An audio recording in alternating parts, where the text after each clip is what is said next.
Baweep Grana, fans casual and otherwise. So recently it seems the direction of the Studio Series toy line has been pretty focused on filling holes from the 1986 movie, which is great and everything, I'm certainly not complaining. However, I can understand those who see it as G1 taking over yet another Transformers subline, especially with other characters from that film releasing in the War for Cybertron trilogy at the same time. But it appears that bots based on the live-action films are back in a way I never could have predicted.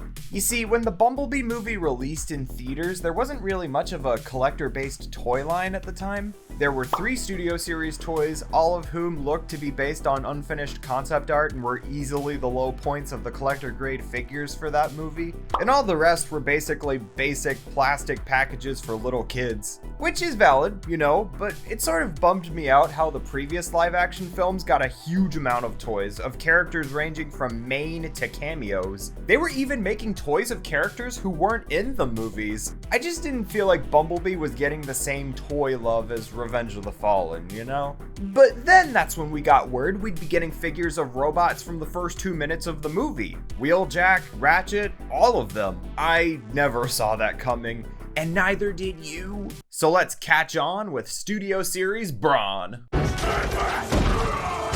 That audio I just played, yeah, that was Brawn's entire screen time. Now, starting with a squint at the robot form, it immediately has such a charm to him. From the slightly small stature to the way his chest sticks out and how his main body goes around from his Brawn bra above his head, leaving it snuggled in the shoulders. He looks this way all the while having pretty substantial and presumably helpful limbs. He gives me a little bit of a cute, huggable, let me at him energy, like all the other Autobots have to constantly hold him back from doing something completely reckless. Hasbro absolutely nailed the colors here too. Like, these exact hues of yellow and green are so distinctly Brawn, nothing else would have worked better.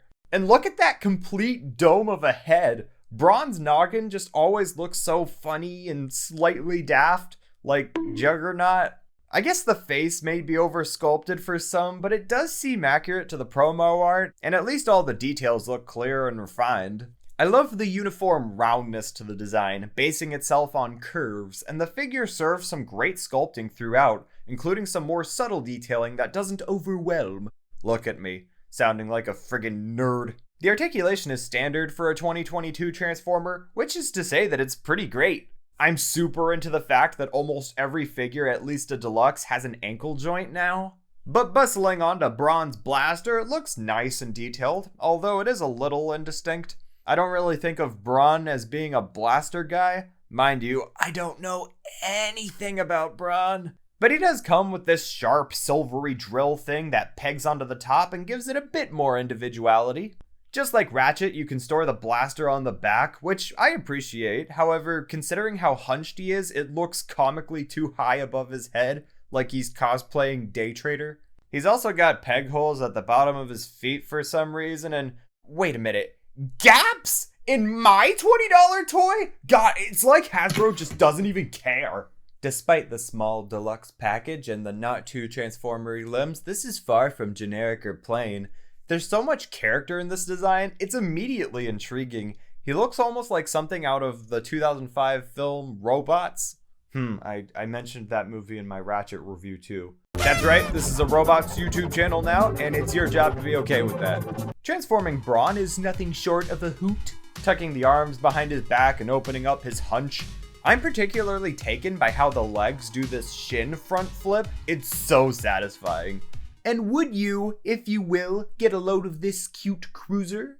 So Bumblebee was the only character in the movie to have a Cybertronian alt mode, meaning the toy designers were tasked to come up with plausible, not terrible looking alien vehicle modes based on absolutely nothing, all the while not compromising the robot mode. And from the looks of things, this is pretty great. It's relatively simple, like it's not the most mind-bending of transformations or alt modes, but what it lacks in budget, it makes up for with creativity and cleverness. It certainly looks like a believable alien vehicle in that it has 4 tires and a windshield. And I like how they went through the trouble of dabbing some paint on the wheels. It's interesting to think that basically all of this lower part is made of his legs, and it's neat even the feet are keeping discreet. And though this big hole in the back is less than ideal, featuring a special guest appearance from his head, It's perfectly ignorable and way more tolerable than I was expecting. As a wise man once said, it is what it is. But something that really impresses me about this alt mode is the fact that he's got this little grill square, right? Well, you can flip it up and attach the drill thing from earlier. This is so cool. It's a great little nod to the G1 cartoon, since Brawn was known for having a drill in the show, allegedly. I haven't seen it. But this is such a clever detail because it gives some spice to the alt mode, making it look utilitarian and dangerous. Plus, what else is Brawn really known for? Getting shot?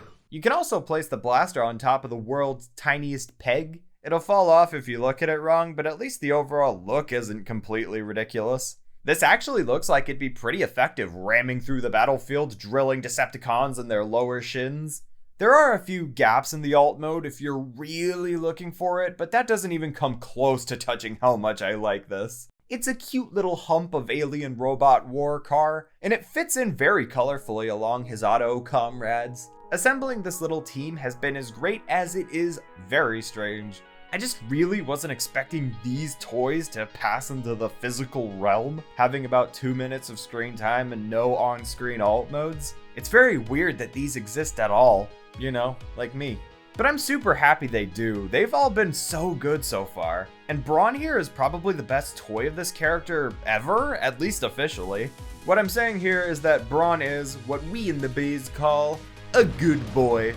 Now, since we are still in Pride Month, I want to highlight some organizations that do some real important work, just as an opportunity to help out if you're able to. Namely, I want to highlight the Trevor Project and the Trans Lifeline. I have donation links in the description of this video. Please consider checking them out and donating. It's for a great cause. Thank you. So all you out there, please continue to shine into the summer or whatever time of year you're watching this. Bye.